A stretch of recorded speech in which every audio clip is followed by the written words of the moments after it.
Hello, I want to show you how to log a recipe in MyFitnessPal. So you're going to go to the More and then Recipes and Foods. I'm going to show you how to make a recipe from scratch and then also how to edit a recipe you already have. So create a recipe.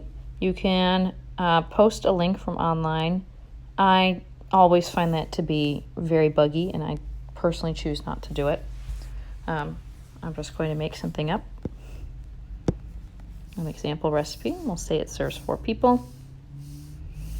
And you can add each ingredient. So I'm just going to add a couple ingredients.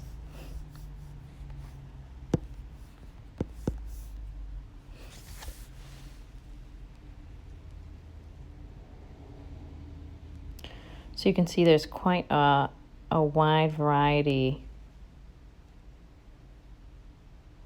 of different entries I could choose from, which can be very, very frustrating. But I'm going to look for commonalities between all these entries. Even better is if I had purchased my chicken breast from a specific company, I could use their entry. And the reason that these entries vary so wildly is that different brands, they inject different amounts of sodium into them. So if you've ever made some chicken only to find it shrinks a ton and is very salty, that means they injected quite a lot of sodium water into that chicken breast. I get frozen chicken from Costco, so that's what I'm looking for. Okay, so here we go. This is the entry. This is the exact thing I use. You can see there is some sodium in here, so they probably do inject a little bit in there. And I'm going to say that I'm going to have 1 pound of this chicken in this recipe that I'm making up. So we're going to base this kind of on a chicken cacciatore. So we're going to go with ragu. Well, let's go with diced tomatoes.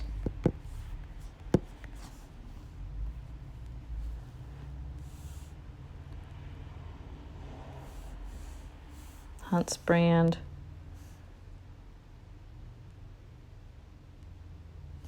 One can.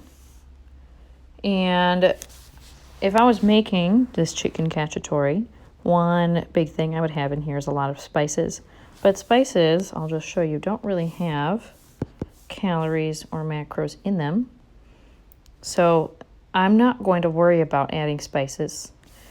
Now, if I'm adding something like olive oil, which I would in a chicken cacciatore, then I will definitely add that. And if I was going to add any sugar or anything like that, I would also add that. But if it's just basil or oregano, I'm not going to worry about it. It'll be too stressful. I might normally have added more ingredients in here, but I just kind of wanted to show you exactly how to do this and what's important. So I can see the total nutrition facts. If I was unhappy with this, I could go back and say, okay, that's not quite enough protein for me. I'm going to do a little more than 1 pound of chicken. And okay, I wanted something that was closer to 30 grams of protein for dinner, and this is close to that.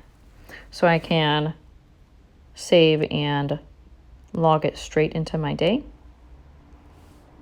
I can choose which meal that I'm going to put it in. And I'd already logged this day, so it set me over, but I'm not going to be too worried about that. So when you are making this recipe, you have 4 servings of it. In order to figure out how much is in each serving, what I recommend doing is taking all of your large containers, your large Tupperware or your big pots, and weighing how much they weigh on your food scale and writing that down on a Post-it or something on your fridge or on your note on your phone. And then what I do is I weigh the pot with everything in it after it's been cooked. And I subtract the weight of the pot, and then I divide what's left by 4. And that will give me how many grams a serving is. So for example, if this whole thing plus the pot weighed 2,000 grams, and I knew the pot was 1,000 grams, I would take that off the top. So 2,000 minus 1,000 is 1,000. And then I would divide that by 4 so that each serving was 250 grams.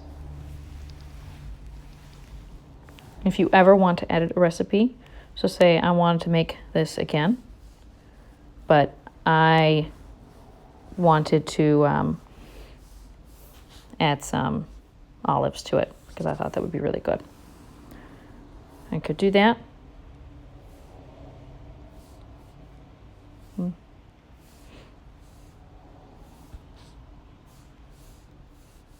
And there I go. So that's what I recommend doing, is saving your favorite recipes, and then you can just edit them as you need to in the future.